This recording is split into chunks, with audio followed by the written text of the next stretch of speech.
Metal की valency क्या ली है हमने? प्लस है, जैसे Mg+2 Al+3 ऐसे हमने जनरल ले ली है +n। अब बच्चों जनरली तो हम जानते हैं कि sum of atomic weight is equal to molecular weight. Atomic weight का सम करते हैं तो क्या बन जाता है? Molecular weight. तो मैं क्या बोलूंगा? मेटल का atomic weight plus n into chlorine का एटॉमिक वेट बराबर मॉलिक्यूलर वेट। लेट लिखिए बच्चों, let valency of metal is valency of metal is plus n. Valency of metal is plus n.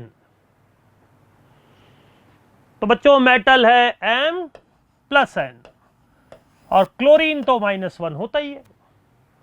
Metal की वैलेंसी क्या ली है हमने? Plus n, जैसे Mg+2 Al+3 ऐसे हमने जनरल ले ली है प्लस n।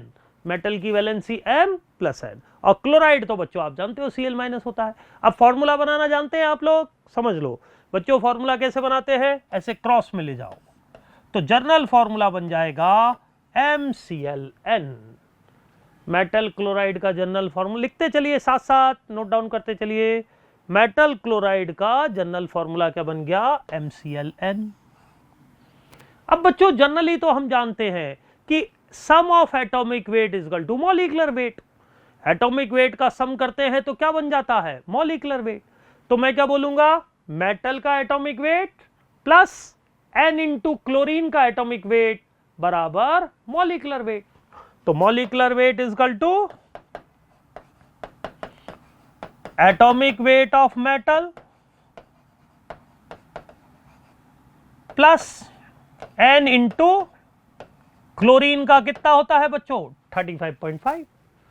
मेटल का एटॉमिक वेट प्लस क्लोरीन का कितना है? n। क्लोरीन कितने एटम है? n। 2 एटम होते तो 2, 3 एटम होते तो 3, n एटम है तो n इंटू 35.5 लिख लीजिए, क्योंकि एटॉमिक वेट का सम होता है मॉलिक्यूलर वेट। तो molecular weight is equal to atomic weight of metal plus n into 35.5। अब मॉलिक्यूलर वेट बच्चों वैसे तो मैं आगे बताऊंगा, आगे आएगा, लेकिन थोड़ा सा जर्नल आप लोग जानते भी होंगे। मॉलिक्यूलर वेट होता है 2 इंटू वेपर डेंसिटी। VD मतलब वेपर डेंसिटी, आप चाहो तो पूरा लिख लेना। Molecular weight 2 into vapour density. और एटॉमिक वेट मेटल को क्या लिखेंगे बच्चों? Equivalent weight of metal into valency vector कितना है मेटल का? n, अभी बताया था मैंने।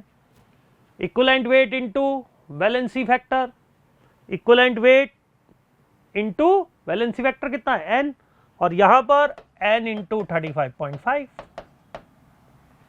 एटॉमिक वेट की जगह equivalent weight into valency vector, और ये तो एज इट इज है ही।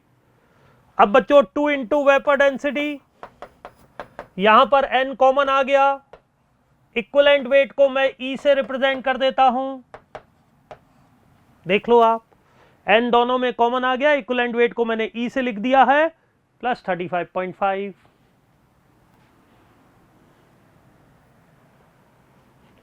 अब बच्चों n अगर हमें निकालना है तो इसको डिवाइड में ले जाइए, तो n बराबर हमारा फॉर्मूला बनेगा 2 into vapour density upon E plus 35.5। n is the valency factor. यहां पर n क्या है? Valency factor. बच्चों वो आपको वेपर डेंसिटी दे देगा, इक्विवेलेंट वेट दे देगा। वेपर डेंसिटी दे दी, इक्विवेलेंट वेट दे दिया, पुट करना, वैलेंसी फैक्टर आ जाएगा। नोट डाउन कर लीजिए यहां तक। हाँ जी बच्चों, अब अगर हमें एटॉमिक वेट निकालना है तो equivalent weight into valency factor, equivalent weight into valency factor, ठीक है। इक्विवेलेंट वेट देगा, वैलेंसी वेक्टर आप ऊपर से निकाल लोगे तो एटॉमिक वेट आ जाएगा। मोशन है तो भरोसा है।